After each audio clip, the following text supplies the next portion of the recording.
Hello analytics students, welcome to QMM1001, Statistics for Data Analytics. My name is Jenna Goose and I will be your professor for the course. In this video, I'm going to explain how the Moodle course is set up to help you be able to navigate it more efficiently at the start of this semester.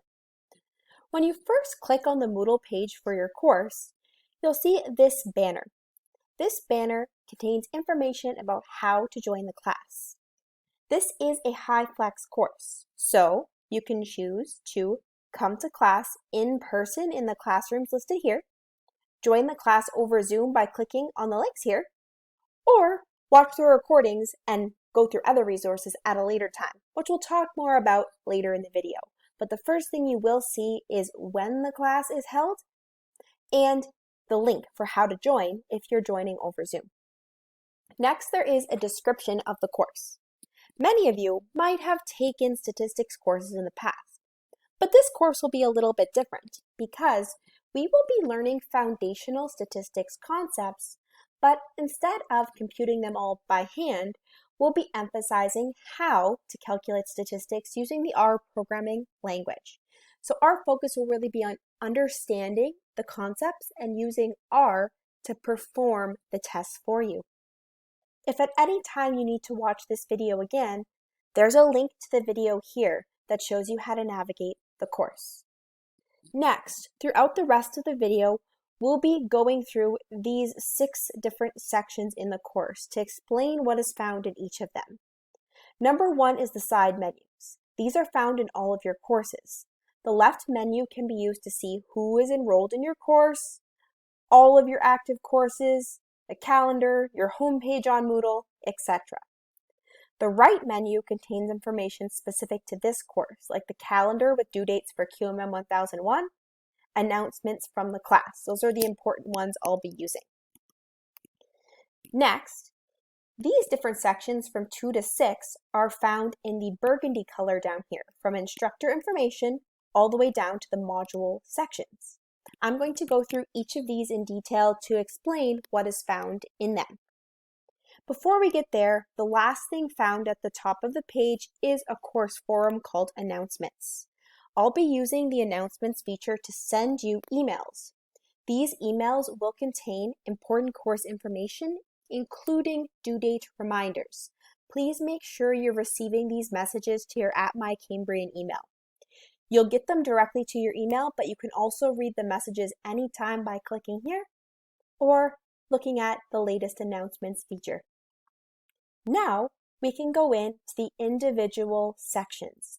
These can be expanded or closed at any time. The first one is instructor information. It contains my contact information and a video about me. The fastest way to get in contact with me is by email.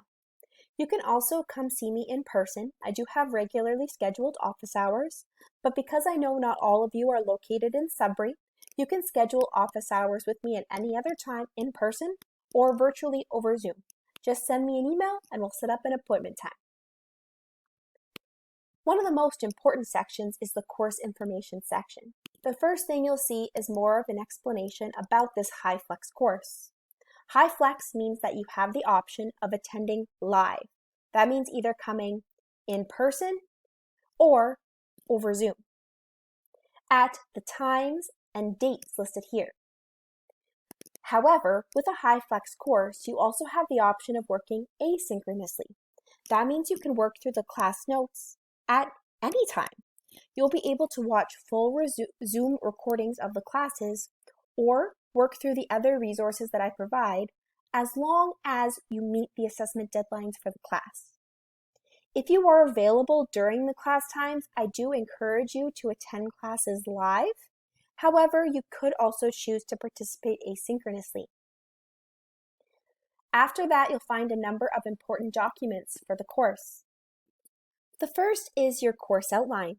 Course outlines at Cambrian will all have this structure, but some of the most important elements of the course outline are the course learning outcomes and objectives. These explain what we will be learning throughout the entire course.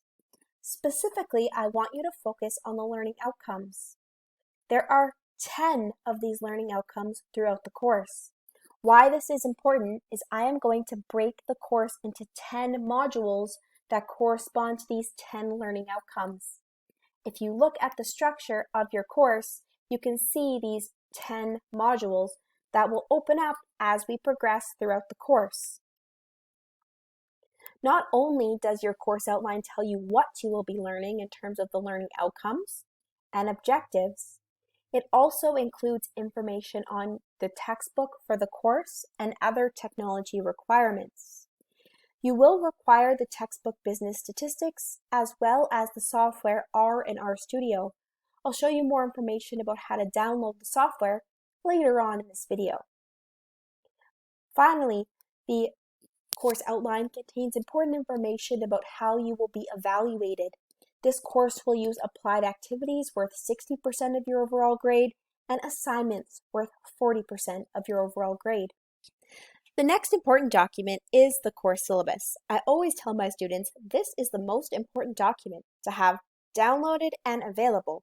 Not only does the syllabus contain important information about the course and your professor, as well as what you're going to be learning on every single day of the course, it contains all assessment deadlines. So, if you ever need to know when an assessment is due, consult the syllabus. It will tell you the due dates for all important assessments throughout the semester. The syllabus also contains information from the course outline on the learning objectives that we will be learning that day, the page numbers of the textbook that correspond to that learning, and at the very bottom of the syllabus, you'll find information on the difference between the different types of assessments. If we return to the course webpage after going through the outline and the syllabus, the next link is to the course textbook. The course textbook is Business Statistics. This will be used as a reference text. If you ever need help with the theoretical content, all of the readings from this textbook will really help you to learn the theory required to perform our statistical tests in R. You may purchase an older version of the textbook. If you know another student that's taken the course previously, they could have a book that you could buy from a former student. There is a link to program information and expectations. This is a page for the analytics program with helpful information. The virtual learning guide for students, which contains more information about how to use Moodle, Zoom, and other Cambrian softwares. And a course feedback form. This is an anonymous form you can use at any time throughout the semester to recommend changes to the course and give me feedback. And those are the important documents in the course information section. Next, we get to learn more about the assessments in the course. In the assessment section, you will find all of the applied activities and all of the assignments in the class. First, applied activities will require you to demonstrate your knowledge and practice your skills using R. You'll have an applied activity for every single module in the course. You will be permitted to drop your lowest applied activity grade, meaning that only the best 9 out of 10 applied activities will count towards your final grade. That means each one will be worth about 6.67% of your final grade. You must complete applied activities independently, but you can use course resources like your notes or class recordings. All applied activities must be uploaded to Moodle by the deadlines listed here in the table and also indicated on the individual applied activity links, where you'll be able to access the instructions for every single applied activity, as well as upload your finished version of the applied activity. So there's one applied activity using R for each of these course learning outcomes. Assignments, on the other hand, are more heavily weighted. There are 2 throughout the course, each worth 20%. In this course, the assignments will take the form of case studies. Case studies will not only require you to analyze a real-world data set in R, but you also need to write a written report explaining that analysis. Case studies must also be completed independently by the due dates listed here. There'll be one at the midterm point in the course and one during the final assessment week of the course. Each will cover roughly half of the course material. For any type of assessment, please note that late assessments will not be accepted. You must contact your professor before the deadline date if you're sick or there are other extenuating circumstances that prevent you from completing the assessment in time. Next, there's a Help for R section. Please watch this video and click the links here to download the R programming software and R Studio. I've also provided some free textbooks and guides that can be used to assist you with R throughout the semester. Finally, the last 10 sections are for every single module of the course. Only the first is open now, but all modules will have the same format. They'll begin with class notes. This will include the PowerPoints that we use during live class times, as well as any links for activities from the class and completed R work throughout the class that will be posted after every single class is finished. Refer to the syllabus for the dates that the lessons will be completed. After the course notes, there's a section called Recorded Zoom Classes. The recordings of each class will be posted here.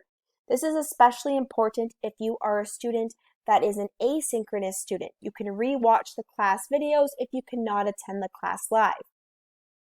If you need help with only a small concept and don't want to watch the whole 2-hour class recording to find that concept, there's also short video lessons that show you the R content as well as the theoretical content individually that you can watch just to learn about additional clarifications on one specific topic.